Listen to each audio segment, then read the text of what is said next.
Bien, bonsoir les amis, donc il est 20 heures, on est lundi 16 février. Comme vous le savez, je suis réglé comme une horloge. Euh, j'aurais, j'aurais envie de croire que je suis réglé comme une horloge à la même enseigne que l'était Emmanuel Kant en son temps. Maintenant, c'est probablement pas tout à fait le cas, mais je suis quand même programmé pour commencer à l'heure dite. Donc je vais attendre que certains nous rejoignent. Je crois qu'effectivement on aura quelques visiteurs ce soir. Bonsoir Mirella. Alors bonsoir Mirella, bonsoir.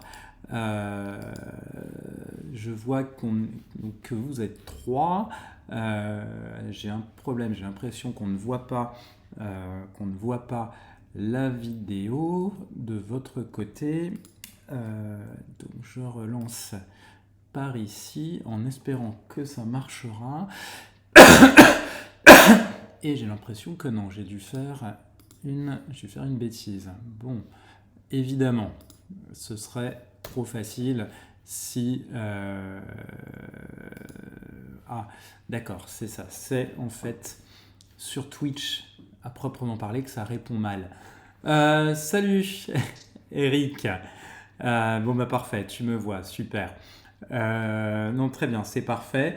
Impec. Alors, une petite pastille à Pacabar. Je ne sais pas ce que c'est le chat pour la première fois. Une petite pastille avec... Ah oui, une petite pastille pour la toux, bien sûr. Autant pour moi. Oui, bonsoir, je cocotte. Non, donc ça me fait plaisir de vous voir, vous être connectés aussi vite. Donc quelques-uns, je pense que d'autres vont à un moment ou un autre nous rejoindre, même si je crois qu'il y a des vacances scolaires. Je crois qu'il y a des vacances scolaires qui doivent commencer en ce moment ou quelque chose comme ça. Donc je ne serais pas surpris que ça puisse expliquer que certains préfèrent, et je comprendrais, passer une soirée raclette ou fondue après une journée de ski plutôt que de se faire une soirée Twitch, ce soir. Bon, on va bien voir de toute manière. Alors, pour ce soir, le thème que je voulais aborder avec vous, c'était le prolongement de ce qu'on avait vu la dernière fois. La dernière fois, j'avais évoqué les pièges classiques. Bonsoir Viviane. Bonsoir Viviane, ça me fait plaisir de te voir. Comme d'hab d'ailleurs. Voilà, comme chaque fois que tu es là, ça me fait très plaisir. Donc la dernière fois, j'avais évoqué les pièges traditionnels ou classiques dans lesquels on tombe, et puis j'avais posé quelques jalons. Là, je vous présenterai quelques prompts qui doivent vous aider à y voir un peu plus clair. Mais avant ça, comme il est de tradition maintenant, maintenant que je commence à être un petit peu coutumier de l'exercice, je vais vous parler. Salut Clément, content de te voir. Donc je vais vous donner quelques éléments de mon actualité de cette semaine et toujours de mon odyssée dans l'IA et des avancées de l'entreprise dans laquelle on s'est aventuré avec Mirella qui était la première à intervenir dans le chat, avec Rachel qui rentre de Nouvelle-Zélande demain, et avec notre ami Lazaro qui lui est plutôt du dimanche, donc il est aux États-Unis, donc il est américain aux États-Unis, donc le français est quelque chose d'assez lointain pour lui. Il l'a un peu pratiqué à une époque où il vivait à Genève, mais depuis qu'il est rentré aux États-Unis, il a à peu près tout oublié, aussi bien le français que l'allemand. Donc pour le lundi soir, bon, pas forcément extraordinaire le concernant. Et puis je vais vous donner quelques éléments d'actualité qui me paraissent importants sur l'IA ou la tech de cette semaine. Donc pour un certain nombre de choses, forcément, à Pacabar, Eric, vous avez déjà vu, vous avez eu la primeur hier d'un certain nombre de choses, hier matin. Mais les autres, pas forcément. Donc sur mon actualité, sur notre actualité de la semaine, quelques éléments. Donc j'ai eu, je continue les contacts avec les écoles de management et donc j'ai eu deux réponses très rapides, quasi instantanées de DG de deux écoles pour une démo des outils. Et dans les deux cas, ils sont très très intéressés à la fois par le fait que mes outils leur permettront de résoudre une partie de leur équation financière et à la fois leur permettront de libérer du temps de prof sur d'autres choses et également leur permettront on va dire, de gérer la satisfaction ou l'insatisfaction étudiante. Donc je vous rappelle juste un chiffre que je trouve assez intéressant. L'un des tout premiers DG avec qui j'avais échangé début septembre sur mes outils, sur le premier outil qui était l'évaluation du mémoire, ce DG me dit moi, le mémoire me coûte chaque année 1 million d'euros à évaluer, donc forcément ça m'intéresse. Et donc forcément, oui, ça interpelle, confirmé par d'autres qui sont à peu près au même niveau, sachant qu'en règle générale, ils sont plutôt entre 2 et 500 000 euros par an. Mais c'est quand même pas neutre. Donc ça, c'est sur une première approche de deux écoles, dont une m'a proposé de faire une démo ce matin. Donc j'ai fait la démo, ils avaient l'air intéressés. Là, ils m'ont demandé un compte test pour pouvoir comparer les résultats de mes outils avec ce qui a été fait sur des mémoires déjà évalués par des humains chez eux. Donc voilà, on va voir, mais c'est en tout cas une porte ouverte. J'ai passé déjà 2 filtres, il y en aura d'autres. Le prochain, c'est le filtre du test. Ensuite, il y aura probablement un filtre de robustesse. Et puis, il y aura un moment un filtre qui n'en sera pas forcément un filtre budgétaire. Donc, je m'attends à ce que ce soit forcément un peu lent, mais c'est bien parti. Donc, je suis très très content. J'ai une troisième école, là j'ai dit 2, en fait 3, dont 2 qui ont presque le même nom, à une lettre près, que je ne vais pas dire ce soir, parce que j'ai pas envie de dévoiler des choses susceptibles d'être confidentielles pour eux et de me griller. Mais donc une troisième école, pareil, il y a un intérêt. Le compte utilisateur que j'ai créé plaît beaucoup. Donc ça avance, lentement, mais ça avance. Également, alors chose rigolote, toujours, j'ai reçu un message sur LinkedIn d'un doctorant de Grenoble qui est toujours, mais qui a rejoint le programme à l'époque où j'étais directeur de l'école doctorale et qui me dit on a un certain nombre de copains qui doivent soutenir comment ça se fait que le mot de passe marche plus, est-ce qu'on peut avoir un nouvel accès, en gros. J'avais fait des comptes temporaires, donc qui expiraient la semaine dernière, et oui, j'avais oublié de les prévenir, mais oui, voilà. Enfin, c'est toujours intéressant de savoir que les premiers bénéficiaires, les étudiants eux-mêmes, sont intéressés, trouvent que c'est utile, donc ça veut dire vraiment qu'il y a quelque chose. Ça, je me souviens que j'en avais déjà parlé, mais j'ai eu à nouveau une manifestation de ça ce week-end, donc très, très, très, très agréable.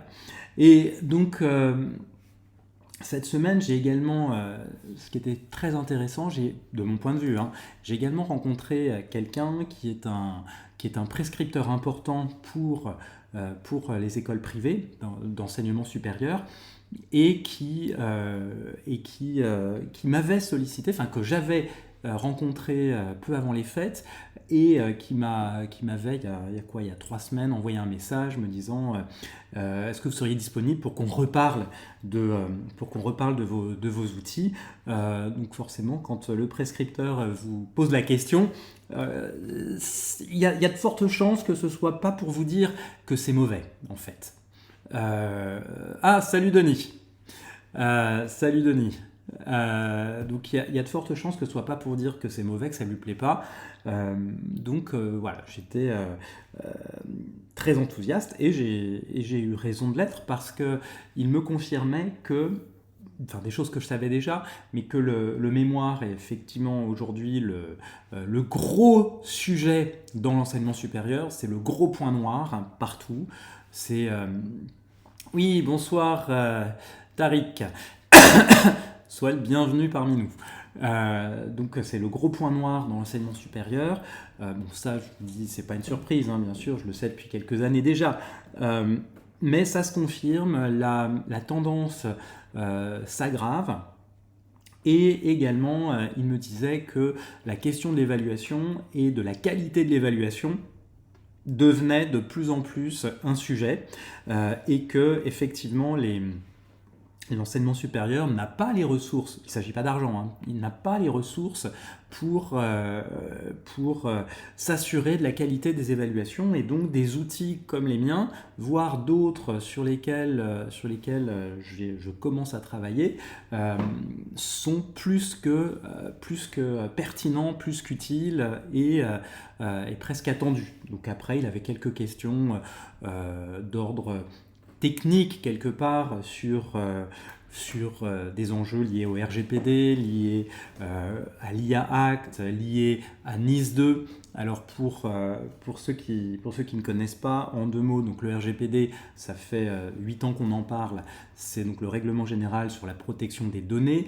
donc un règlement de la Commission européenne qui s'applique dans tous les États membres sans distinction et qui prévoit des conditions très strictes de collecte et de traitement de données personnelles d'utilisateurs. Et un des soucis, une des préoccupations avec l'IA, c'est que celle-ci est susceptible de s'entraîner avec les données qui lui sont transmises et qui est susceptible de diffuser aussi des données qui n'auraient pas forcément à l'être. Et donc nécessairement, ça pose des questions, donc il y a besoin de garanties. Et donc voilà, on en a parlé, je l'ai rassuré sur ma philosophie, dont je pourrais vous reparler une autre fois. Il avait aussi donc une question sur l'IA Act, enfin c'est moi qui ai anticipé la question sur l'IA Act, parce qu'on est, quand on parle d'évaluation, sur ce qui s'appelle des données à haut risque, c'est-à-dire que ce sont des données qui ont une incidence, enfin dont l'utilisation est susceptible d'avoir une incidence sur le destin de personnes, et à ce moment-là, il faut impérativement qu'il y ait des humains pour prendre la décision finale. Donc la dernière fois, et la fois précédente surtout, je vous disais que tout l'enjeu de l'IA dans la recherche, dans le mémoire, c'est d'accompagner la décision, mais en aucun cas d'y suppléer. Et donc là, c'est exactement la même chose, mais en beaucoup plus fort quand il s'agit d'avoir la main sur le destin de personnes. Donc je l'ai rassuré aussi beaucoup là-dessus parce qu'il a vu donc, que j'étais plus que conscient du problème et que je m'en étais vraiment emparé. On a reparlé aussi des atermoiements de la Commission européenne sur sa mise en œuvre avec quelque chose dont vous avez peut-être entendu parler, enfin certains l'ont entendu de ma part, l'omnibus réglementaire qui en gros avait vocation à simplifier l'arsenal réglementaire de la Commission européenne pour les PME, et ça s'est traduit d'abord par la proposition de tout reporter sine die, ce qui voulait dire en fait à la fois la mort de l'IA Act, la mort de la place de l'humain consacrée dans les dispositifs d'IA, et également était remis en cause le principe de la donnée personnelle, avec donc la mort annoncée du RGPD. Donc il y a eu tous ces atermoiements, on en a reparlé aussi cette semaine. Et j'ai avancé également sur NIS2. Donc NIS2, c'est une directive dont vous n'avez probablement pas entendu parler, parce que c'est une directive sur laquelle la France est en retard, comme sur beaucoup d'autres. Non pas en termes technologiques, mais là on est sur des termes politiques. C'est-à-dire qu'à chaque fois qu'il s'agit de transposer du droit européen, la France rechigne. Donc les directives européennes sont toujours transposées en droit français avec beaucoup de retard, une fois que des sanctions ont été imposées, que celles-ci ont dû être payées, en gros de lourdes amendes, hein, c'est ça qui est à la clé.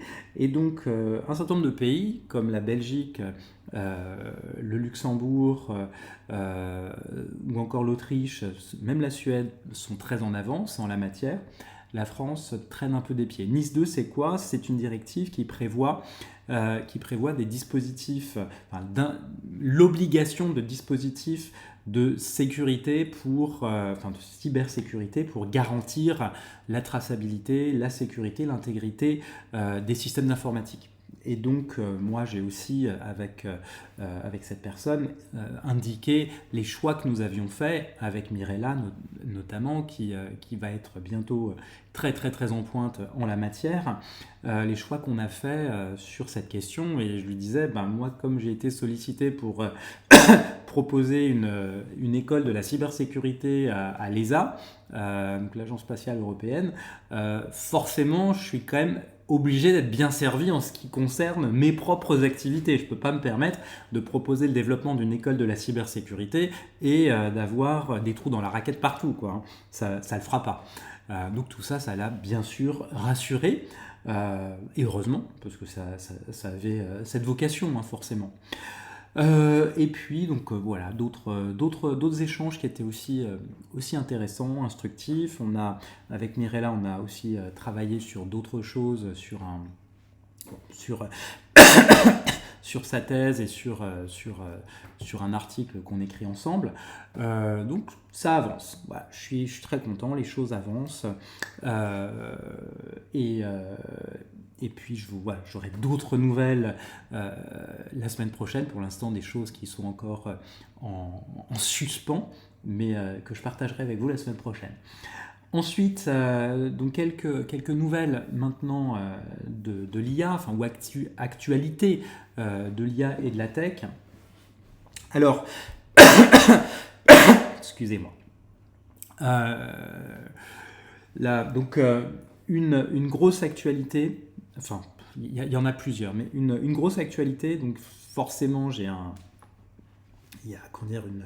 un passé qui me poursuit quelque part. ST Microelectronics, donc, dont le siège est à Grenoble, dont les principales usines sont à Grenoble, et qui était historiquement le premier fabricant de puces au monde, et qui a pris énormément de retard sur l'IA, vient de signer un contrat gigantesque, le contrat du siècle avec Amazon, dont le montant est pas forcément confidentiel, mais en tout cas jamais vraiment confirmé. Donc ça se chiffre forcément en milliards, je ne saurais pas vous dire combien exactement, mais il y a un contrat d'exclusivité entre Amazon et ST. Donc ST sera le fournisseur exclusif d'Amazon, qui ne sera pas son seul client, hein, bien sûr. Et ce faisant, Amazon cherche à contourner les géants que sont TSMC, donc le taïwanais, que sont également Nvidia et Intel. Sachant que les trois que je viens d'évoquer ont déjà signé des partenariats avec les géants de l'IA. On se souvient peut-être du contrat de 300 milliards de dollars signé entre OpenAI et Nvidia pour acquérir des puces pour faire tourner les processeurs et pour faire tourner les centres de données, donc les data centers. Et donc ce contrat est une aubaine, une bouffée d'oxygène pour ST qui peut reprendre du souffle, regagner du terrain en matière de puces, mais aussi pour Amazon qui a un fournisseur. Donc ça va faire 2 heureux. Amazon a également conclu un partenariat et fait décoller une fusée avec Ariane Espace pour mettre en orbite une constellation de satellites qui a vocation à concurrencer Starlink, la constellation d'Elon Musk. Et donc là, l'Europe s'est associée à Amazon. Alors, moi je trouve ça d'autant plus amusant, d'autant plus ironique que c'est exactement au moment où on parle de souveraineté européenne, d'hyper-dépendance aux géants américains de la tech dont Amazon fait partie, et on se félicite en même temps de ce partenariat entre Amazon et Ariane Espace pour une constellation de satellites. Je trouve ça toujours un petit peu amusant. Ce qui est intéressant aussi à savoir, c'est que donc, Amazon détient une part significative du capital de la société Anthropic, qui est la maison mère ou l'éditrice de Claude, le modèle d'intelligence artificielle, qui notamment a sorti, je vous avais dit la semaine dernière, une nouvelle version de son modèle, Opus 4.6, et une nouvelle version de Claude Code qui ringardise grosso modo le développement informatique. Et qui ringardise aussi OpenAI et ChatGPT. Donc on a vu ça cette semaine, et également l'annonce cette semaine des géants de la tech et de l'IA de plans d'investissement de 650 milliards de dollars, donc ce qui pour moi dépasse l'entendement. 650 milliards de dollars, dont 30 pour Anthropic, donc la société dont je viens de parler, dont Claude Code fait encore quelques bêtises, mais faire quelques bêtises, ça n'empêche pas de ringardiser. Mais on est d'accord. Donc, je disais, dont 30 milliards pour Anthropic, et également quelque chose que certains ont peut-être vu. Oui, c'est ça, tu tires les sonnettes, ce que ne fait pas Claude, c'est ça. Quelque chose que certains ont peut-être vu, Google, Alphabet, la maison mère de Google, a contracté un prêt pour une durée de 100 ans. Donc 100 ans, en gros, ce qu'il faut avoir à l'esprit, c'est que ça dépasse la durée d'existence d'une entreprise. Donc une entreprise a forcément une existence qui est inférieure à 99 ans, enfin maximum de 99 ans, qui peut être prolongée, bien sûr, à mesure qu'on s'approche de l'échéance. Et là, une entreprise jeune comme Alphabet contracte sur 100 ans. Donc c'est à la fois dire s'il se projette loin, c'est aussi à la fois dire s'il n'y a pas un peu de naïveté ou d'excès de confiance dans l'avenir.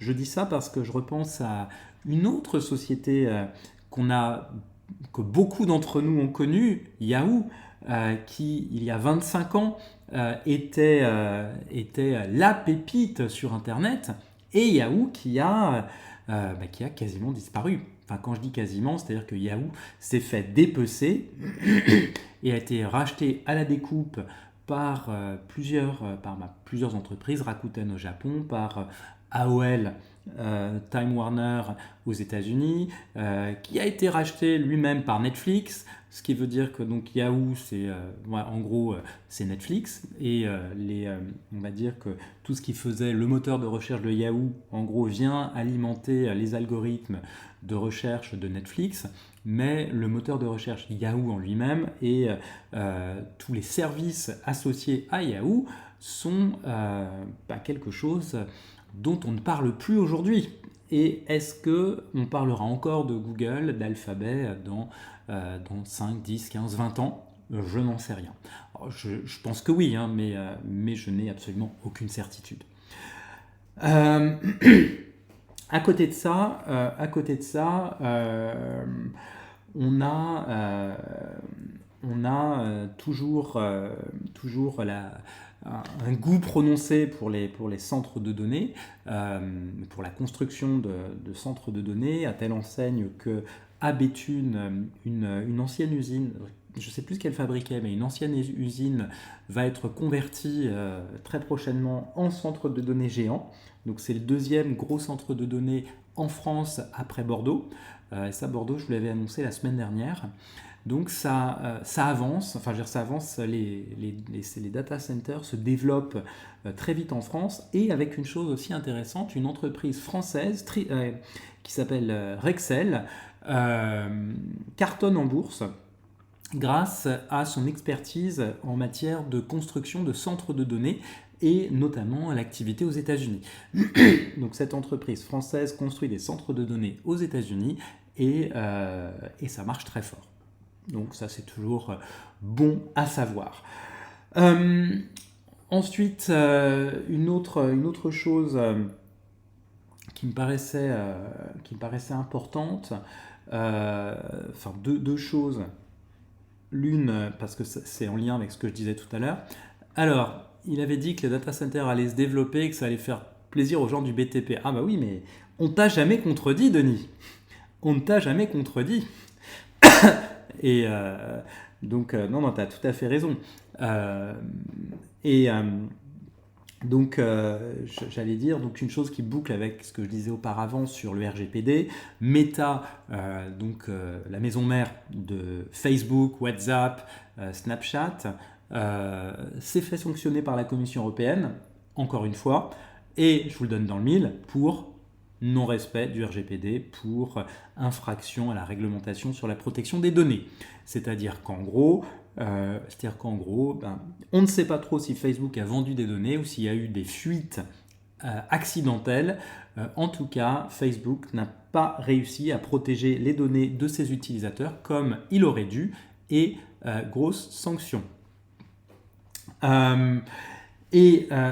Donc une autre nouvelle que j'ai esquissée il y a quelques minutes est que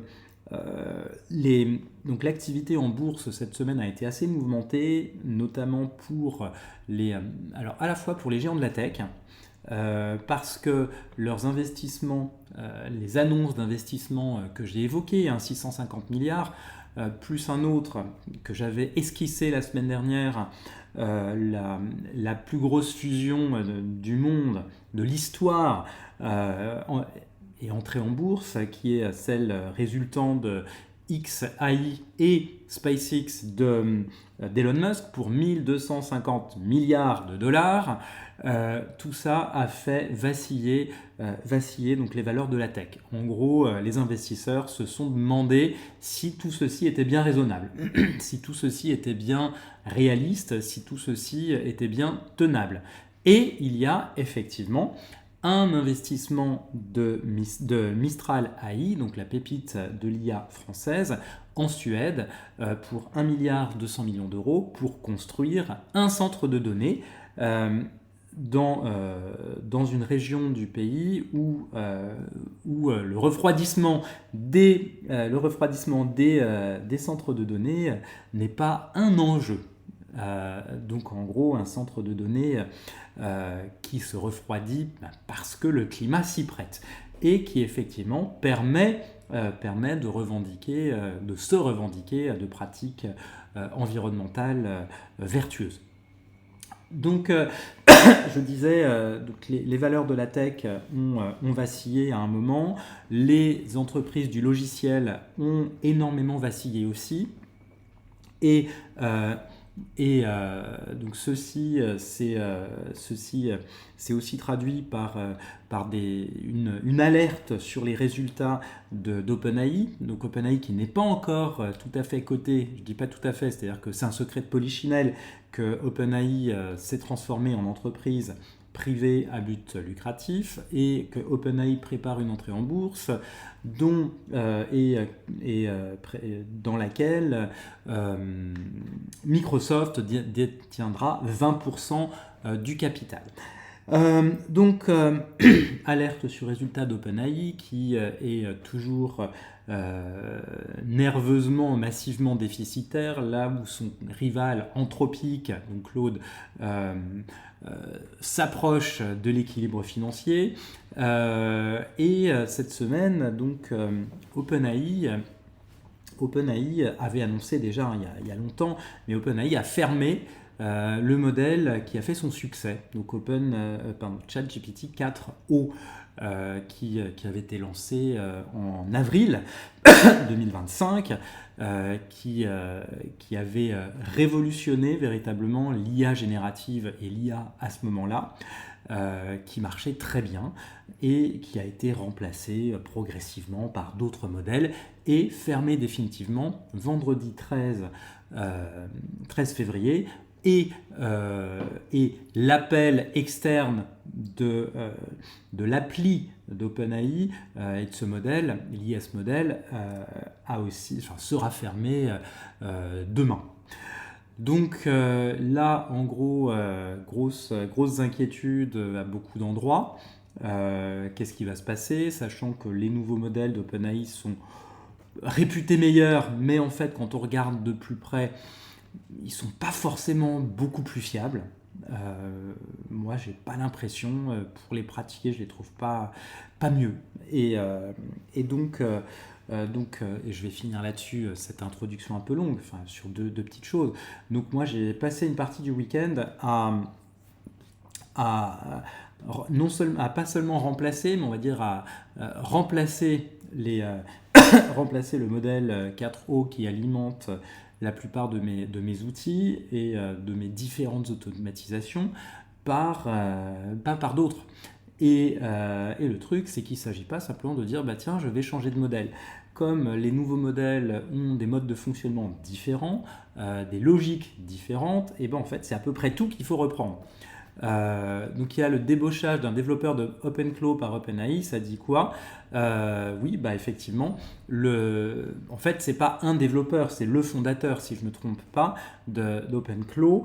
Donc, alors je reviendrai sur ce que c'est dans un instant. Donc le fondateur d'OpenClaw, oui, s'est fait embaucher par OpenAI, sachant que son appli OpenClaw a rejoint une fondation donc à but non lucratif du monde de l'open source. Donc OpenClaw, c'est grosso modo pour faire simple, c'est un super agent qui permet de prendre le contrôle de tout son ordinateur, de tout le serveur, de toute son activité et de finalement travailler pour vous. C'est-à-dire en gros, il peut lire, écrire vos mails à votre place, il peut taper vos rapports avec les données que vous lui donnez, il peut faire à peu près tout. Et ça a été annoncé il y a 2 semaines quand c'est sorti comme à la fois une révolution et une petite bombe. Une petite bombe parce qu'en fait, de l'aveu de son fondateur lui-même, l'outil n'est absolument pas sécurisé. Ce qui fait que c'est un vrai gruyère en matière de protection des données, en matière d'intégrité des systèmes informatiques. Donc l'utiliser est théoriquement risqué en fait. Donc effectivement, il y a eu ce recrutement dont je ne sais pas trop ce que ça va donner. On verra bien à l'usage. Et donc voilà, moi je disais, j'ai remplacé le modèle, mais ça veut dire que j'ai dû revoir toute l'architecture de ce que j'avais fait, et avec un énorme coup de stress et beaucoup de pression, parce que il me fallait absolument avoir mes outils qui restent fonctionnels aujourd'hui pour ma démo et pour demain. Donc j'ai passé mon samedi à faire ça. Et puis dimanche à faire autre chose. J'ai utilisé, je vais vous montrer à ceux qui ne connaissent pas à quoi ça ressemble. Donc j'avais évoqué Claude Code, qui permet de coder, de faire du développement informatique pour vous. Donc moi ce week-end, dimanche, j'ai fait mon CRM, donc la gestion de mes contacts professionnels et de ma prospection, de mes devis et factures, tout en utilisant l'outil développé par OpenAI qui s'appelle Codex. Et en fait, donc en tapant un simple prompt, eh bien, on le fait travailler. Donc là, juste pour vous, j'ai commencé juste avant, j'ai commencé à lui demander de faire une version de Mario, de Super Mario Bros, avec l'environnement Tux, donc l'environnement Linux. Et donc il travaille, et puis là, à un moment, il me demande de prendre une décision, donc d'accepter de supprimer tel fichier.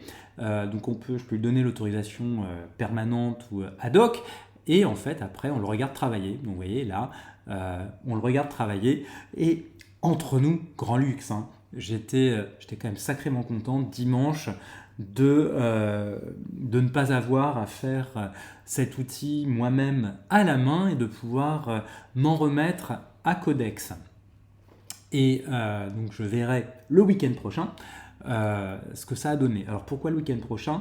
Donc je préfère éviter de toucher à mon serveur en semaine lorsqu'il y a des tests qui sont faits par des clients potentiels. Lorsque je fais des démos, je serais quand même très embêté si mon serveur devait être à un moment ou à un autre indisponible pour quelque raison que ce soit. Donc ça, c'était pour, vous voyez, donc ça travaille, et donc je pense que ceux qui utilisent Claude Code doivent reconnaître certaines de leurs propres pratiques avec un outil différent, et donc c'est quand même grand luxe de pouvoir le regarder travailler. Alors pour le thème d'aujourd'hui, qui était sur les pièges méthodologiques dans le cadre du mémoire. Donc on est toujours sur des questions d'IA pour aujourd'hui. Je vais prolonger les deux streams de la semaine dernière et de la semaine d'avant. La semaine dernière où j'évoquais donc les pièges classiques, et à quoi devrait ressembler comment dire, le choix méthodologique, ou sur quoi il devrait s'appuyer, donc sur la question de recherche d'une part, et sur la littérature d'autre part. Et la fois d'avant, je vous avais présenté des prompts pour évaluer la revue de littérature, pour évaluer donc la qualité du travail. Merci beaucoup Denis, merci beaucoup d'être passé, bonne soirée, et donc a priori à demain. Et donc dans le prolongement de ce que j'avais fait il y a 2 semaines, donc je vais vous présenter 4 prompts qui seront que je vais tester avec vous en temps réel, qui sont plutôt utiles, qui ont vocation à vous aider sur l'évaluation de la pertinence de vos choix méthodologiques dans le cadre du mémoire. Donc je ne vais pas parler de méthode en général, mais là on va être vraiment sur des prompts et comment l'IA peut aider ici. Alors tout d'abord, si vous vous souvenez, La semaine dernière, j'évoquais un premier piège qui est d'envisager la méthodo en premier, c'est-à-dire de se dire je veux faire des entretiens ou je veux faire du questionnaire sans qu'on sache forcément à quoi ça doit répondre. Et là, donc, le premier prompt va avoir vocation à déterminer ou identifier dans quelle mesure le projet de recherche est plutôt guidé par la question de recherche ou par la méthodo. Donc s'il l'est par la méthodo, il y a un problème quelque part. C'est-à-dire qu'il manque une étape dans la réflexion. Donc le prompt que je vais vous présenter dans un instant, donc je vais vous montrer ça de suite et on va le faire tourner ensemble sur 2-3 exemples. Hop, ici. Donc le prompt en question, je vous le lis. Donc ton rôle, tu es auditeur de cohérence méthodologique, donc on est toujours sur du jeu de rôle et c'est ça qui va lui donner sa force. Ta tâche, déterminer si mon projet est guidé par la question ou par la méthode. Entrée, donc question de recherche, méthode choisie, on va insérer la méthode qu'on envisage de retenir. Pourquoi est-ce que j'ai fait le choix de cette méthode et format de sortie. En 4 temps, la question impose-t-elle cette méthode? Oui, non, partiellement. La méthode apparaît-elle comme avant la clarification du problème? Oui, non. Verdict, projet guidé par la question ou par la méthode. Et ensuite, explication en 3 lignes maximum. Alors, j'ai décidé d'utiliser Gemini, et vous allez voir pourquoi, plutôt que les autres, parce qu'il a aussi une vertu pédagogique, Gemini. Je trouve que c'est ça qui est intéressant. Alors, je regarde s'il y en a parmi vous qui ont envie de suggérer une question de recherche, une méthodo ou pas. Si oui, je suis preneur. Si non, moi je vais prendre des choses de mon propre côté. Donc, je vais tester ici. Je vais prendre... question de recherche. Donc, je vais prendre... ouais, allez-y, Mirella, je vous écoute. Donc, on va faire comment les femmes entrepreneurs ou co-dirigeantes... blague de paladrouille, oui.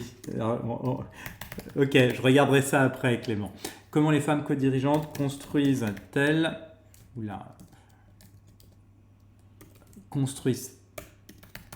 leur pouvoir? Ok, méthode choisie, entretien avec des femmes co-dirigeantes. Pourquoi ce choix? Je vais me déconnecter. Oui, bonne soirée Eric, merci d'être venu. Merci d'être venu. Donc pourquoi ce choix d'entretien? Je dirais parce que, alors je vais dire entretien répété. Alors, pourquoi ce choix? Donc je veux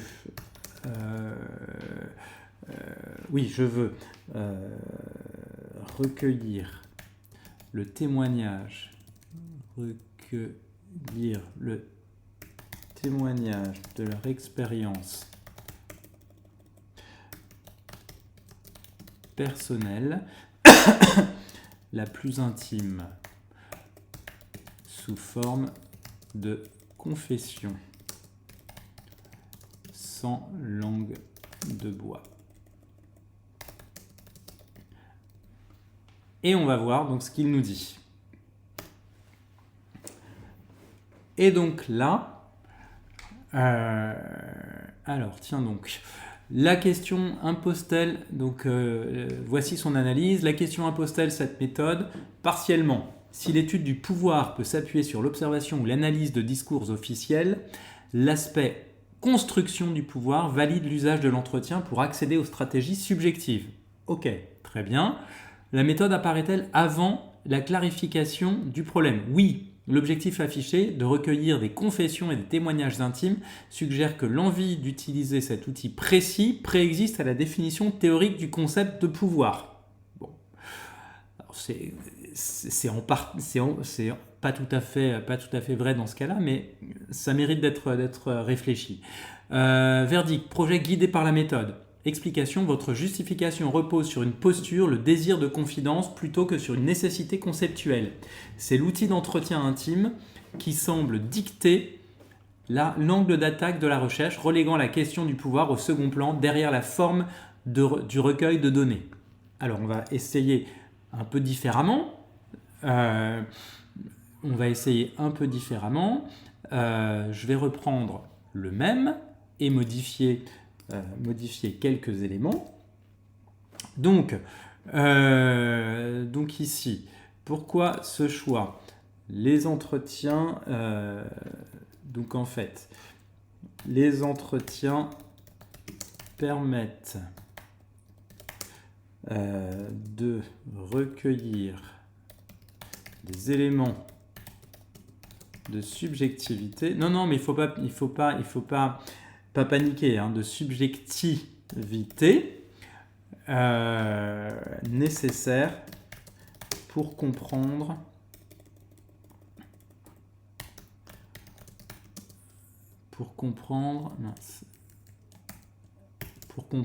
les attributs et les construits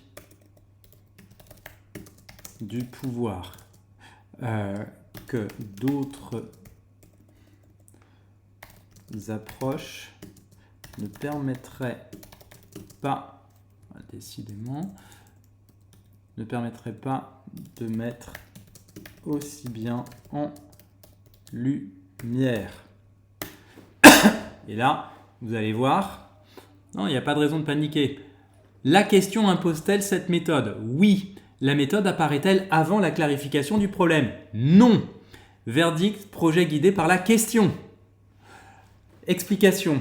La méthode ici est justifiée par la nature même de l'objet d'étude, la subjectivité et les construits immatériels du pouvoir. L'outil devient un levier nécessaire pour répondre aux exigences conceptuelles de la question et non une fin en soi. Donc ça devrait vous rassurer, Mirella. Ça devrait vous rassurer. Donc je comprends que vous ayez paniqué le coup d'avant, mais là, vous avez vraiment tout pour être plutôt tranquille parce que la manière dont on a justifié le choix de l'entretien vient en réponse à la question. Alors que quand je l'avais formulé avant, en disant « Je veux recueillir le témoignage de leur expérience personnelle la plus intime sous forme de confession sans langue de bois », ici, en fait, c'est vrai, mais si vous aviez commencé la thèse là-dessus, oui, il y aurait eu un risque qu'on soit sur une thèse guidée par la méthode plutôt que par la question. Mais ici, on est venu en fait, ce qu'on a présenté comme une justification ici, en fait, n'est pas la cause mais la conséquence. Et donc vous voyez là, selon qu'on en fait la cause, ou pourquoi ce choix ou pas, ou la conséquence, eh bien à ce moment-là, le travail ou le projet est bien aligné ou non, en fait. C'est ça qui est intéressant. C'est ça que je voulais mettre en lumière. Donc en fait, ce qui est intéressant ici, et je suis désolé si je vous ai fait paniquer parce que c'était pas du tout l'idée, hein, pas du tout l'objectif, mais si vous voyez ici, en fait, selon ce qu'on dit de la méthode, selon la raison qu'on invoque pour utiliser telle ou telle méthodo, eh bien on peut se trouver ou non avec une approche qui est susceptible d'être dans l'erreur. Donc dans l'erreur, c'est lorsque on veut faire quelque chose, mais on ne sait pas à quoi ça va répondre. Ça, c'est le premier cas. En gros, le premier cas, je veux leur confession sans langue de bois. je veux des confessions sans langue de bois. Ouais. Et dans le deuxième cas, je veux comprendre comment elles construisent leur pouvoir. Et il se trouve que l'entretien répété, c'est ce qui me permettra de capter le mieux ces éléments de pouvoir ou de construction du pouvoir par les femmes co-dirigeantes. Donc là-dessus, désolé pour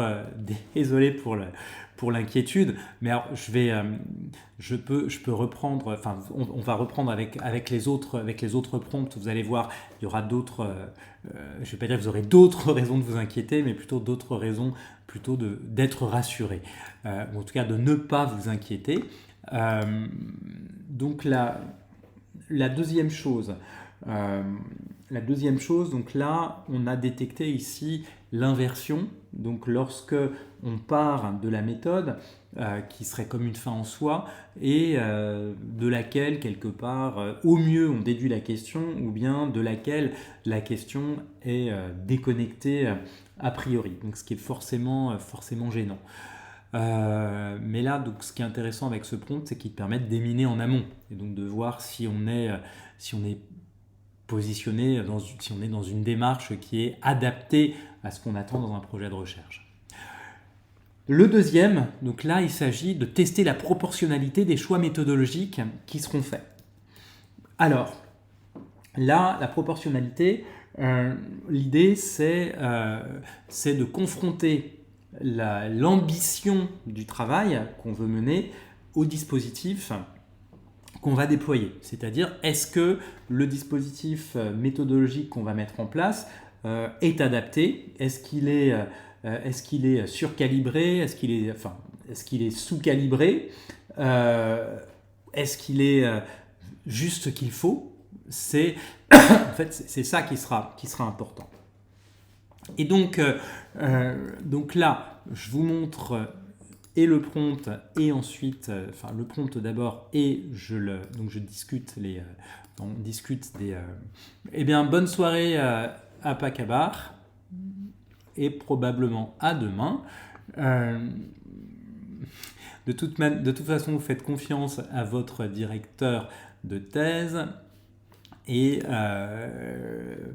vous préférez la réponse complète qui met en évidence l'importance de bien communiquer avec la machine.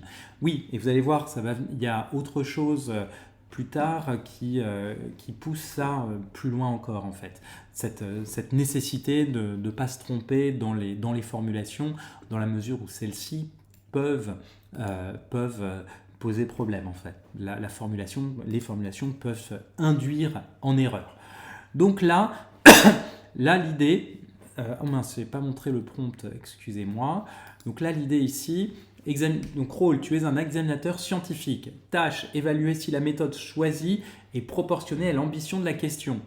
Donc on entre la question de recherche et la méthode envisagée. Format de sortie, type de question, exploratoire, explicative, causale, interprétative.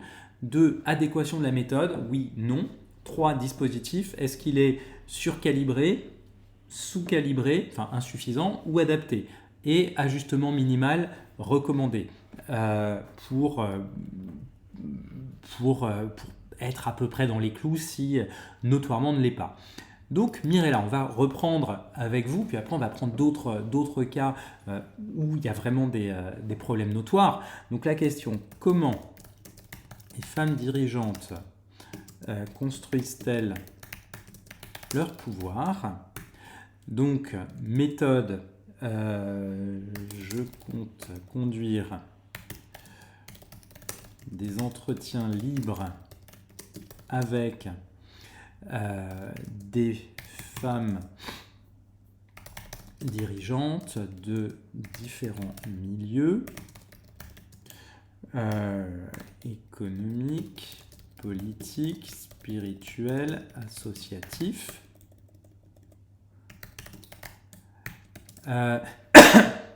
J'envisage une vingtaine d'entretiens. On va commencer comme ça et on va voir ce que ça nous raconte.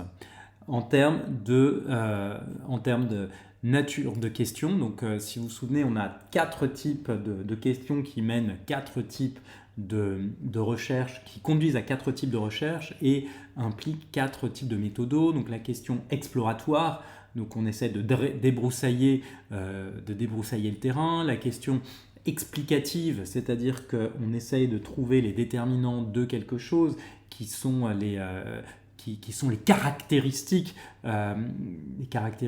quasiment de la nature, de la loi du fonctionnement de l'univers.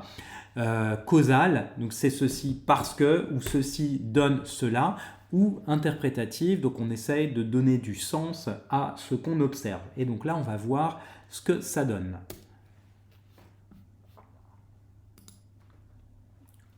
Alors, Léa, salut, donc bienvenue. Et donc là, ici, type de question interprétative, donc ici elle cherche à comprendre le processus de construction d'un phénomène social et symbolique à travers le sens que lui donnent les actrices. Adéquation de la méthode. Oui, l'entretien libre est l'outil privilégié pour laisser émerger des structures de pensée et des trajectoires de vie sans les biaiser par des catégories préconçues.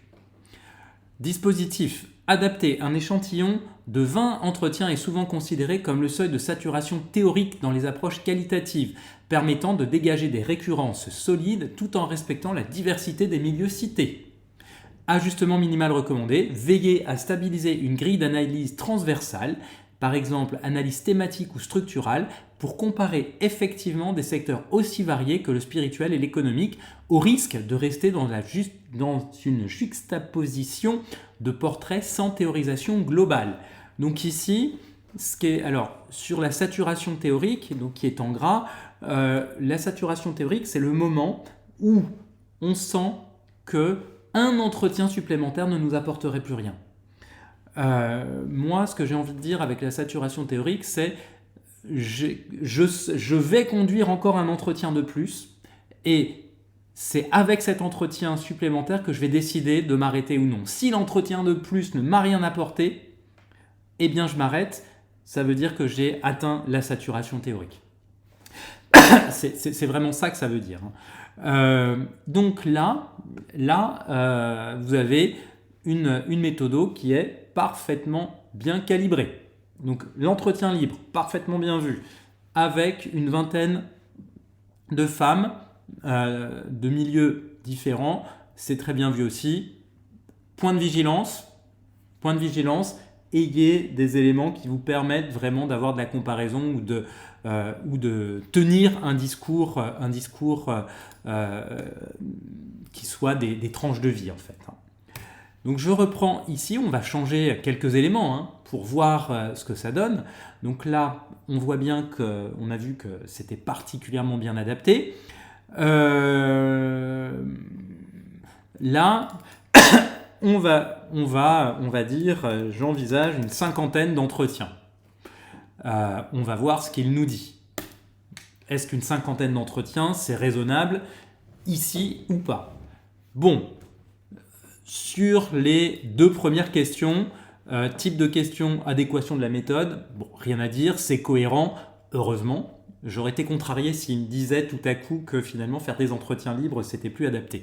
En revanche, le dispositif est surdimensionné. 50 entretiens libres constituent un volume de données colossal, environ 100 à 150 heures de transcription. Bon, alors, aujourd'hui, vu les outils qu'on utilise, c'est plus un enjeu, mais qui dépasse généralement le seuil de saturation théorique pour une étude qualitative ciblée. C'est surtout ça, en fait. Là, les 50 entretiens, en fait, risquent de poser d'autres types de nouveaux types de problèmes. C'est-à-dire qu'en fait, effectivement, le nouvel entretien, à un moment donné, n'apportera rien de plus que les précédents, mais, et c'est là que ça devient toujours très difficile, mais il apportera des choses intéressantes en soi. Parce qu'on est sur des tranches de vie, sur des parcours de vie, sur des confessions sans langue de bois, sans langue de bois, et on a envie d'en apprendre plus en fait, et on a l'impression d'avoir vraiment des choses très, très, très riches, très intéressantes. mais pas forcément exploitable. Parce que l'idée ici, ça n'est pas de restituer une enquête journalistique qui permettrait d'obtenir le prix Pulitzer, par exemple. Ce n'est pas non plus de faire un roman d'apprentissage à la Stendhal, Lucien Leven par exemple, où on voit sur les 500 ou 600 pages du roman les portraits, les tranches de vie des différents personnages. Donc la frustration serait... Donc la frustration serait là de ne pas pouvoir tout utiliser, de ne pas pouvoir tout exploiter, et le danger serait à un moment de ne plus savoir quoi utiliser. Finalement, quand il y a à choisir du matériau empirique à restituer dans le mémoire ou la thèse de deux personnes qui ont des choses aussi intéressantes à raconter l'une que l'autre, mais on ne peut en retenir qu'une. Grosse frustration, on fait comment? À pile ou face, à la courte paille,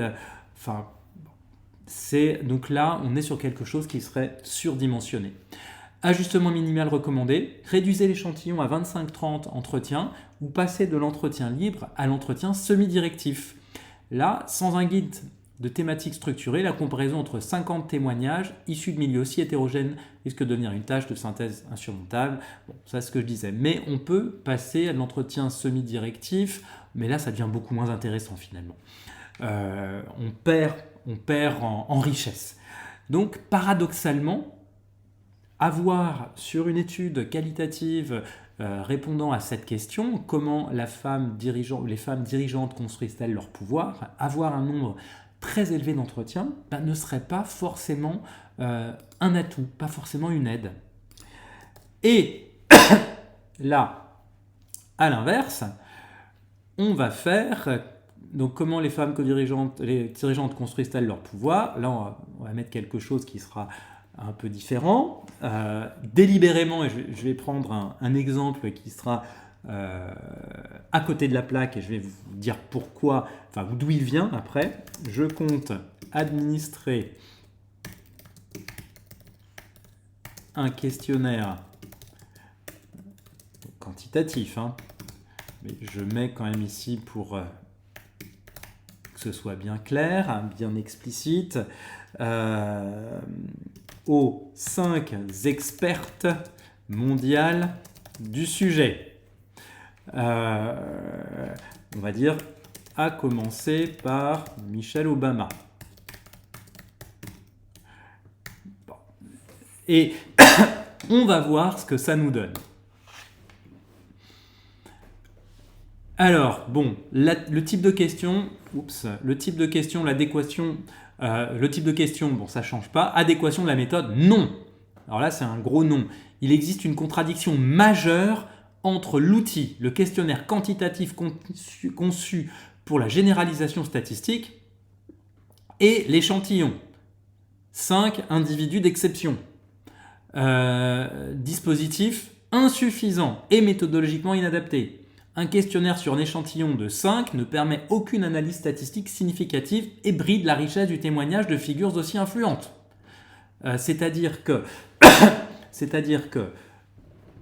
ici, à supposer que le questionnaire aurait pu être adapté, 5 répondants, 5 répondantes, c'est tout sauf suffisant. C'est-à-dire que si vous avez une femme sur les 5 qui est en désaccord avec les autres, qu'est-ce que ça veut dire? Est-ce que ça veut dire 20% de la population est en désaccord avec le reste du monde, ou est-ce que ça veut dire qu'on a une personne qui est en désaccord? Donc on ne sait pas comment ça s'interprète, comment ça se conçoit. Alors, en fait, j'avais pris cet exemple parce que j'avais, il y a des années, retoqué une thèse. Je l'ai retoquée 2 fois. J'ai failli la retoquer une 3e quand elle m'est revenue, ce qui aurait signifié la fin de l'histoire pour lui, la fin de l'aventure pour lui, comme on dit dans les jeux de télé-réalité. Donc, c'était une thèse sur la finance islamique. Et l'étudiant en question, c'était une thèse de DBA, donc Doctorate of Business Administration, donc pour des cadres sup en exercice. Et donc l'étudiant en question me dit, je l'avais déjà eu en cours de méthodo et je lui avais déjà fait la remarque quelques années avant, me dit voilà, si on veut avoir des résultats qui soient vraiment tangibles, qui soient vraiment fiables, il faut du quantitatif. Bon, je lui dis, je suis pas d'accord. Enfin, je veux dire, je suis pas d'accord avec le fait que c'est toujours comme ça, mais admettons. Et donc, il dit, voilà, je vais administrer un questionnaire à tous les experts mondiaux de la finance islamique. Je me dis, bon, ok. Il me dit, ils sont 5, dont moi. Donc, moi, je me suis retenu de rigoler hein, quand j'ai entendu ça. Toute la classe a rigolé. Et au passage, Lazaro était dans ce groupe d'étudiants et a été l'un des premiers à rigoler. Et donc, j'essaie de lui faire comprendre que 5 questionnaires avec 5 répondants, c'est quand même pas extra, quoi. Soit, s'il en a 5, il a plutôt intérêt à faire des entretiens très poussés. Il me dit, mais non, si je fais des entretiens, même poussés, ce sera pas scientifique, c'est pas rigoureux. Il n'y a que les chiffres qui sont rigoureux. Ouais, mais les chiffres, bon, 5, c'est quand même ridicule. Donc là, Mirella, vous me demandez 30. Qu'est-ce que ça donnerait si on mettait 30 à la place de 5 ? Mais avant de répondre à votre question, je finis ici. Ajustement minimal recommandé, remplacer le questionnaire par des entretiens biographiques ou semi-directifs approfondis pour des profils de ce niveau. Experte mondiale, seule la méthode qualitative permet de saisir la finesse des stratégies de pouvoir et d'apporter une réelle valeur scientifique à votre thèse. Et lui me disait, mais non, les chiffres seulement. C'est un questionnaire, j'ai des pourcentages, j'ai des stats. Donc un peu ridicule, on est d'accord, mais réel. N'importe quoi, mais hélas vrai, comme disait, je crois que c'était Pierre Mauroy, si je ne me trompe pas. Donc là, on va reprendre la même chose et on va remplacer 5 par, vous dites, 30. Bon. Vous allez voir, ça va pas être très différent. Donc sur les deux premières questions, pas de changement. Type de question toujours interprétative. Adéquation, toujours non. Dispositif insuffisant. Alors, sur le plan de la profondeur, bien que l'échantillon de 30 expertes mondiales soit ambitieux, l'outil rigide du questionnaire risque de ne récolter que des réponses superficielles ou des éléments déjà publics sans saisir la construction réelle du pouvoir. Donc là, on est en fait ici sur deux types de problèmes concernant l'insuffisance du dispositif. D'abord, 30 expertes mondiales, on va dire du calibre de Michelle Obama, ça risque d'être compliqué à trouver. Ensuite, à supposer qu'on les trouve, ce serait dommage de faire du questionnaire parce que le questionnaire ne nous permettrait pas de capturer l'essence de la construction de leur pouvoir ou leur vécu. Donc en gros, là, on a un dispositif qui est insuffisant à deux égards. On va dire qui est sous-calibré à deux égards. Ajustement minimal recommandé, basculer vers une approche qualitative par entretien semi-directif. Ou libre. Si vous tenez un aspect comparatif rigoureux pour vos 30 cas, utilisez une analyse comparative qualitative qui permet de traiter les données textuelles de manière systématique. Et là, oui, on est sur quelque chose de rigoureux. Donc jusque-là, je pense que c'est à peu près clair. Donc je pense que vous voyez les enjeux de calibrage de la méthodo par rapport à la question qu'on se pose et donc la mesure dans laquelle on est susceptible d'être surcalibré, insuffisant ou bien dans le juste en fait. Quand je dis dans le juste, je veux dire dans la justesse la finesse nécessaire. Donc ça, c'était sur la proportionnalité de l'approche. Ensuite, Il y a autre chose qui est important.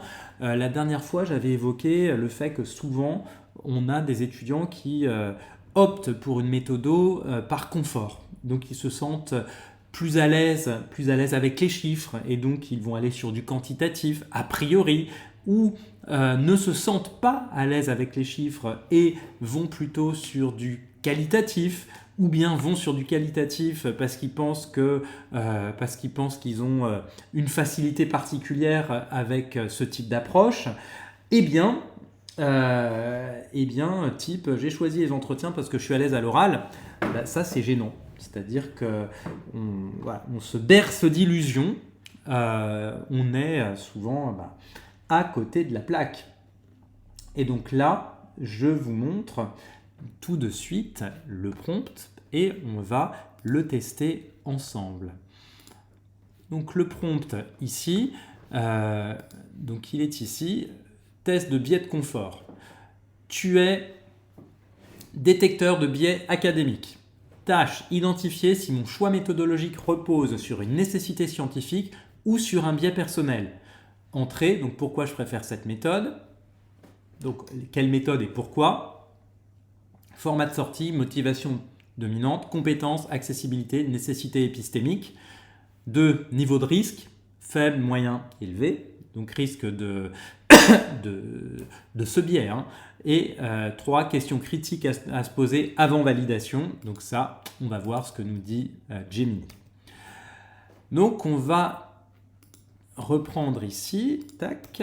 Donc ici, donc on va prendre donc la méthodo. Ça va être je choisis des entretiens libres de longue durée et répétés pour recueillir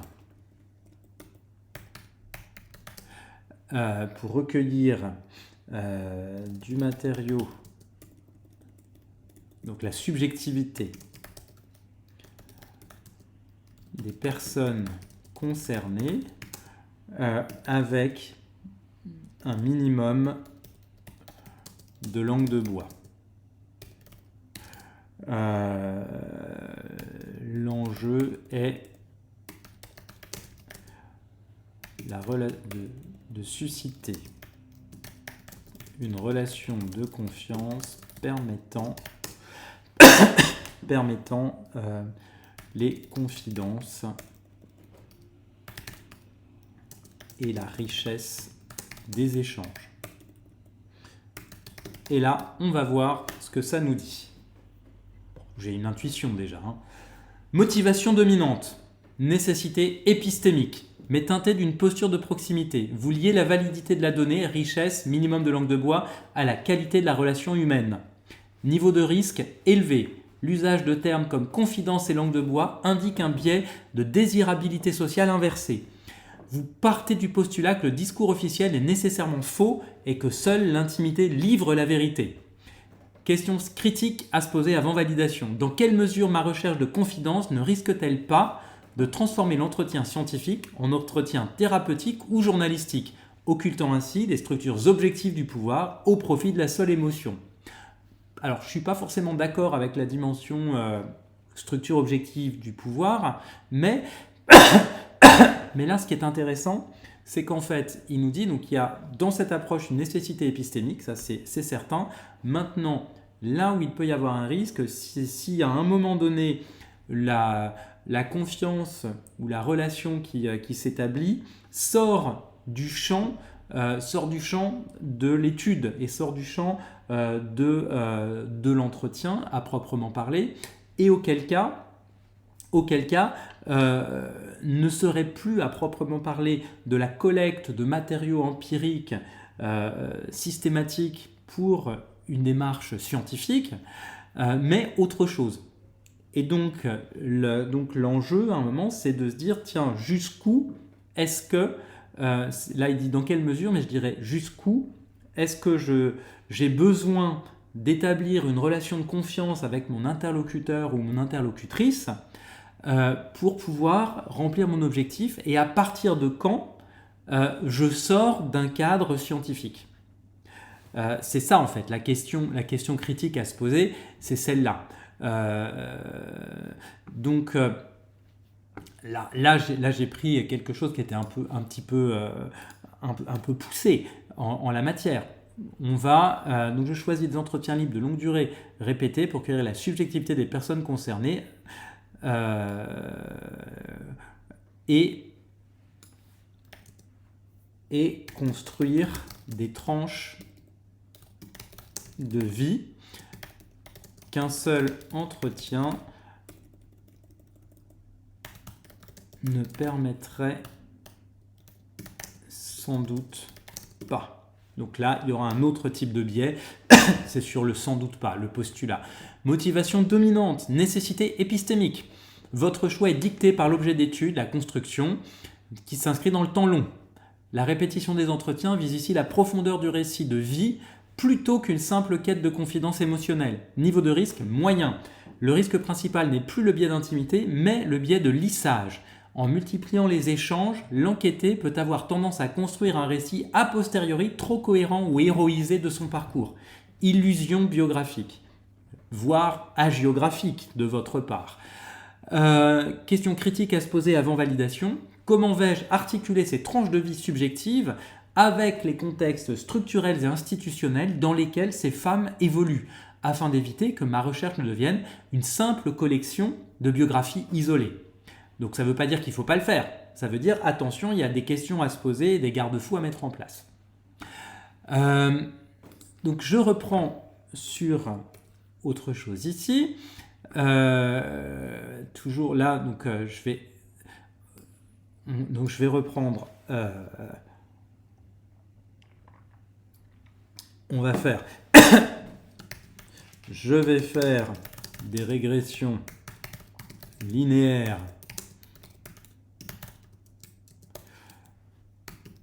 parce que. Alors là, c'est une caricature, hein, parce que la science, ce sont des chiffres. Point. Là, vous allez voir le gros biais.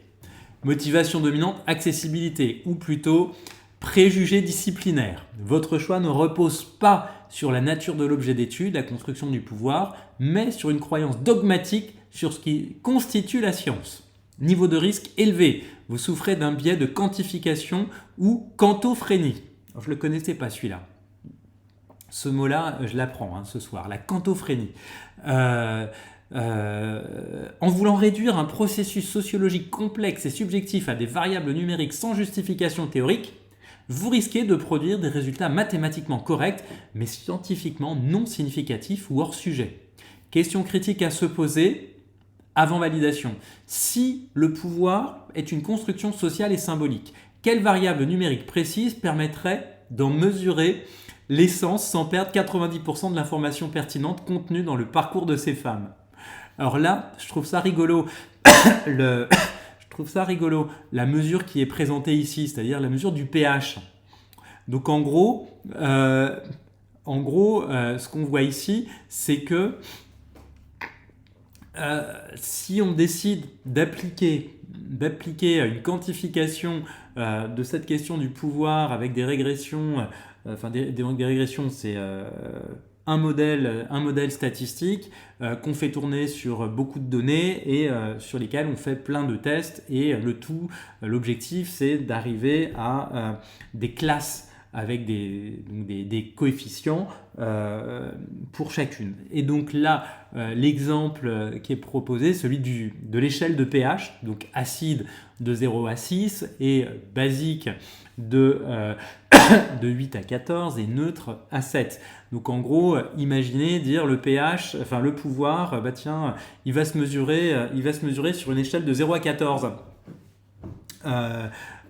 Comme le pH, et on peut distinguer trois constituantes du pouvoir. Le pouvoir acide, le pouvoir basique et le pouvoir neutre. Bon, pas très intéressant, ça nous aidera assez peu à comprendre finalement la construction du pouvoir des femmes dirigeantes. Donc ici, à dessein, j'ai pris une méthode qui non seulement est inadaptée, mais en plus révèle un énorme biais. Mais comme vous avez vu sur les deux autres méthodes, ou les deux autres justifications de la méthodologie retenue ou envisagée, on a des biais qui sont un peu différents, mais on en a quand même.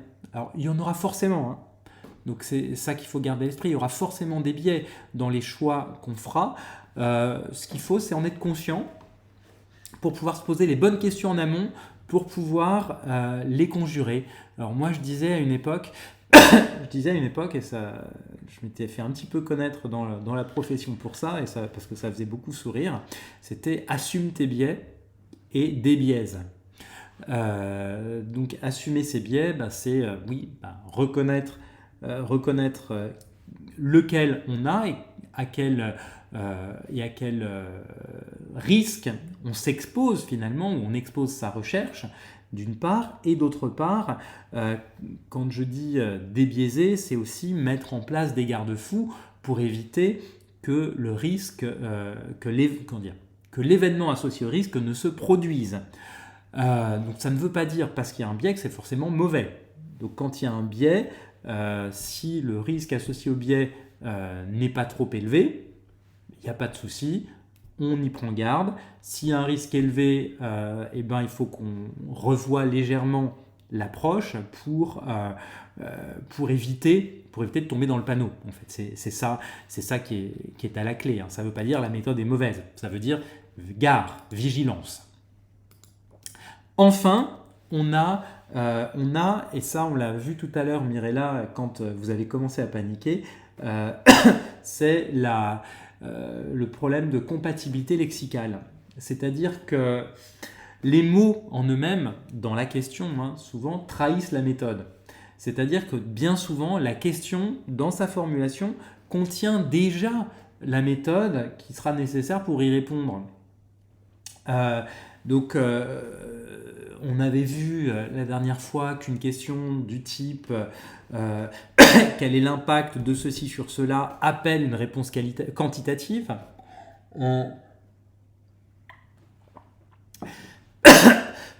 Quantitative, et on est sur du causal. Une question du type quels sont les déterminants de ceci sur cela, on est sur de l'explicatif, et on est donc sur du quantitatif. Une question du type dans quelle mesure, quelle est l'influence de ceci sur cela, ou comment on est sur de l'exploratoire et sur du qualitatif, dans quelle mesure ceci ou cela, ou quelle est l'influence de ceci sur cela, on est dans l'interprétation d'un phénomène, et on est là encore sur du qualitatif. Donc la formulation même de la question induit en règle générale la méthode. Donc je vous montre tout de suite, donc je ne sais plus si j'ai partagé mon écran, non je ne l'ai pas encore partagé, toutes mes excuses. Donc ici, le 4e prompt, tu es analyste de précision conceptuelle. Tâche, vérifier la compatibilité entre la formulation de la question et la méthode. Entrée, donc on va le faire tout de suite, la question, la méthode ensuite. Format de sortie, mots impliquant mesure, mots impliquant interprétation, mots impliquant causalité, compatibilité globale, cohérente, fragile ou incohérente. On va voir ça de suite avec Gemini. Donc, ici, on va reprendre... Est-ce qu'on reprend votre question, Mirella ? Alors, sans contre-indication de votre part, je continue. Construisent-elles leur pouvoir ? Méthode. Donc, méthode, on va être ici sur des entretiens libres répétés avec des femmes de pouvoir issues de différents milieux économiques, politiques associatif spirituel. Donc, normalement, il n'y a pas de problème. Hein. Mot impliquant la mesure. Aucun. Votre formulation évite les termes de quantification comme fréquence, niveau, impact au profit d'une approche qualitative. Mot impliquant interprétation. Comment indique un processus. Construise. Renvoie à une dynamique sociale et symbolique. Pouvoir. En tant qu'objet immatériel et subjectif. Mot impliquant la causalité. Construise. Dans une acception de causalité constructiviste. Quelles actions A produisent l'état de pouvoir B? Compatibilité globale cohérente. L'utilisation des entretiens libres répétés est parfaitement alignée avec le verbe construire. La répétition permet de dépasser le récit de surface pour accéder à la sédimentation des expériences qui constituent pas à pas l'autorité de ces femmes. La diversité des milieux, économiques, spirituels, etc. permet de vérifier si cette construction obéit à des mécanismes universels ou sectoriels. Donc là, votre approche, Mirella, est parfaitement adaptée. Il n'y a aucune inquiétude à avoir. Donc on va reprendre la même chose en changeant un tout petit peu la formulation. On va voir dans quelle mesure, donc quels sont les facteurs influençant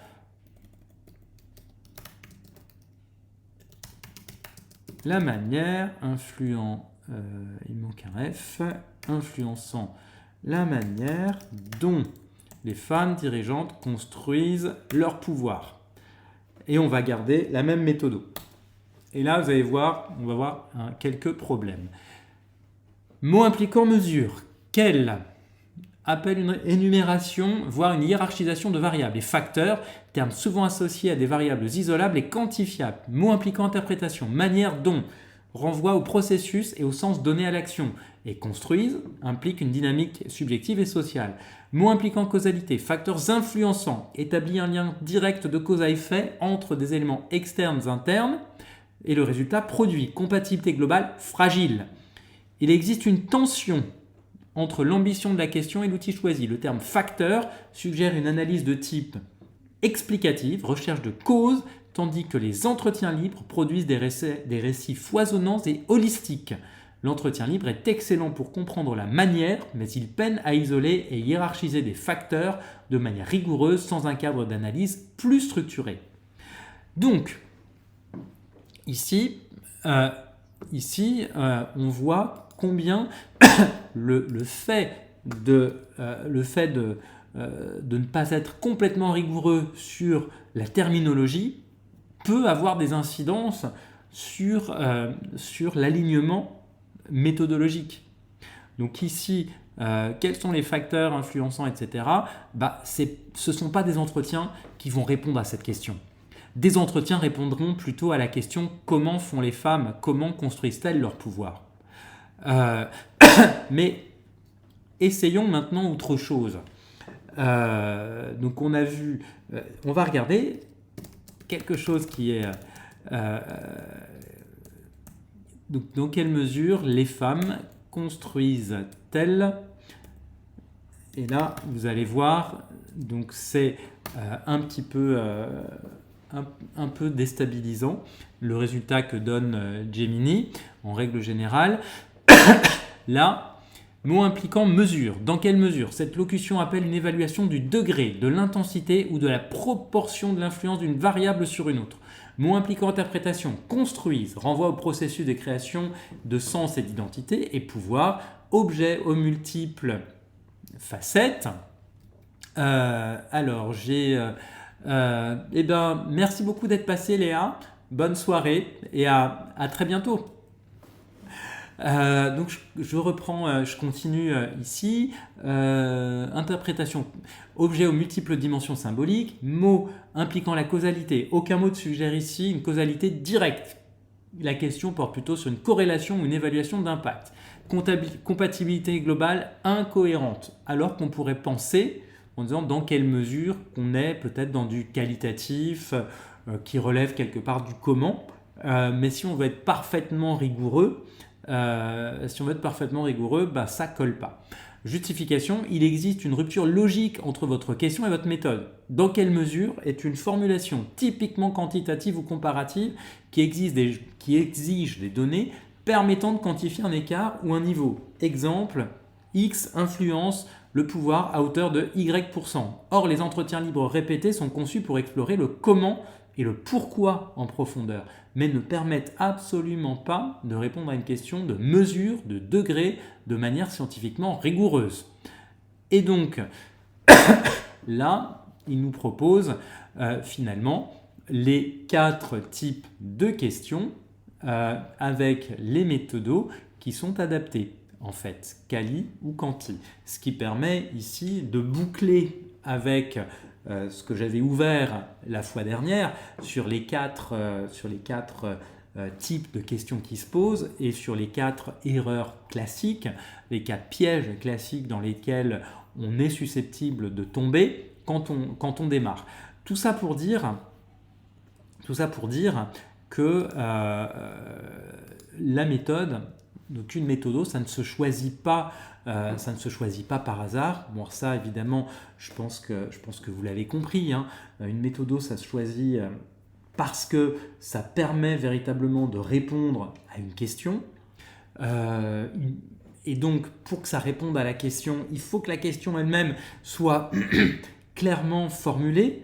Une question formulée de manière ambiguë, c'est une question à laquelle on aura du mal à répondre ou à laquelle on aura du mal à répondre de manière complètement cohérente. Donc ça implique qu'il faut la question d'abord, il faut que la question soit bien posée.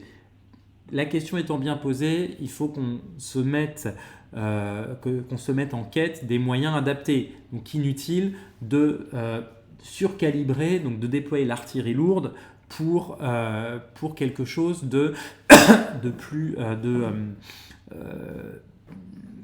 qui nécessiterait plutôt, on va dire, les forces spéciales.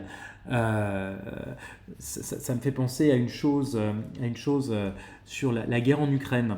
Alors, le lien peut paraître très ténu, hein, mais vous allez voir, c'est à propos de l'artillerie lourde. La cavalerie russe, s'il vous plaît, est-ce possible d'avoir votre analyse complète avec ma question de recherche, slide plus réponse? Je veux épater votre directeur. Oui. Oui, bien sûr, ça, il n'y a pas de souci, je vous l'enverrai, il n'y a aucun problème. Aucun souci, je vous enverrai ce qu'a montré Gemini. Donc je disais juste une chose sur l'artillerie lourde. La guerre en Ukraine peut à cet égard illustrer en fait en partie la chose. À savoir, la cavalerie, donc les blindés russes, ont été envoyés en ligne et s'est fait complètement laminé, décimé par l'artillerie ukrainienne. Ça, c'était au début. Donc en gros, déployer l'artillerie lourde face à une armée ukrainienne, une artillerie ukrainienne qui pouvait démolir une colonne, c'était complètement inadapté. Et dernièrement, donc je crois que ça date de cet été, l'armée russe, les cavaliers russes, donc la cavalerie russe, c'est-à-dire les blindés, ont, par des drones, mais il y avait l'artillerie au départ, avant les drones. Oui, les drones ont changé la chose, mais là je voulais en venir, je suis d'accord avec toi. Les drones ont changé la chose, mais surtout, il y a eu autre chose, c'est qu'à un moment donné, drone ou pas drone, la cavalerie russe n'était absolument pas adaptée. Et donc, les cavaliers, tu as peut-être vu ça, c'était cet été, la cavalerie russe s'est transformée, donc même nombre d'hommes par équipage, mais à moto. En gros, un pilote et un tireur sur la moto. Donc c'était la cavalerie russe, beaucoup plus agile, beaucoup plus capable de se faufiler à des endroits improbables, de l'infanterie montée. là, tu pinailles, Clément. Tu joues un peu sur les mots. Ça s'appelait quand même de la cavalerie à une époque, pendant la guerre de 14, si je me souviens bien. Alors, je te parle pas forcément des motards, hein, mais de mémoire ou de ce que moi j'ai compris, c'est donc la cavalerie russe, les blindés, enfin les soldats qui étaient sur les blindés, enfin dans les blindés, ont été envoyés sur des motos, en tout cas en partie, hein, ce qui semblait beaucoup plus adapté au terrain que ne l'était le fait d'envoyer des colonnes de chars. C'est là que je voulais en venir. Si je veux de la cavalerie, les Russes déploient des chevaux. Alors, des chevaux, s'il y a un E au milieu, il y a peu de chances que je te croie. Je plaisante. Hein. mais à supposer donc que ce soit de l'infanterie montée, ce sur quoi moi, je suis pas vraiment convaincu, mais admettons, ça a aucune espèce d'importance pour l'argumentaire, hein. Mais que ce soit un régiment d'infanterie ou un régiment de cavalerie, dans les deux cas, donc c'était deux soldats par équipage à moto qui pouvaient se déployer comme se déployaient des chevaux pendant la guerre de 14. Et donc beaucoup plus adapté à la situation. Et le mot cavalerie a plus de sens. Il a plus de sens, oui, on est d'accord. C'est aussi pour ça que je l'ai employé, le mot cavalerie, parce qu'effectivement, on était sur... oui, ils appellent pas... Oui, je suis d'accord avec toi, ils n'appellent pas leur blindé la cavalerie. Effectivement, j'ai appliqué à l'armée russe le vocable de l'armée française depuis l'époque où seuls les officiers avaient le droit d'avoir un cheval et où les anciens cavaliers ont dû se convertir et ont été amenés dans les nouvelles armes finalement, hein. Et les chars durant la Première Guerre mondiale étaient classés dans l'artillerie. Oui, ça on est d'accord. C'est seulement après qu'ils ont, c'est avec la deuxième qu'ils sont devenus la cavalerie. On est d'accord. Mais donc autant pour moi, j'ai fait de gros raccourcis pour étayer le propos. Désolé pour cette imprécision. Alors effectivement, j'avais oublié, non pas que tu étais là, mais tu t'étais montré tellement discret que je pensais que tu n'aurais pas l'oreille affûtée et que tu serais peut-être passé à côté de cette imprécision de ma part ou de ce raccourci. Et oui, alors c'est ça, ils sont tous sur et donc ils sont tous sur des licornes, voire sur Pégase, hein, c'est ça. Ils ont tous des oui, tu as oui, Ukraine et Russie. Donc, et tu as bien oui. Oui, ton oui voit bien, Clément. Voici ce que je voulais partager avec vous ce soir sur les choix méthodologiques et sur des prompts qui permettent d'accompagner la réflexion sur les choix méthodologiques. La prochaine fois, je continuerai, alors pas sur les prompts à proprement parler, mais je continuerai à pousser sur la méthodo. Je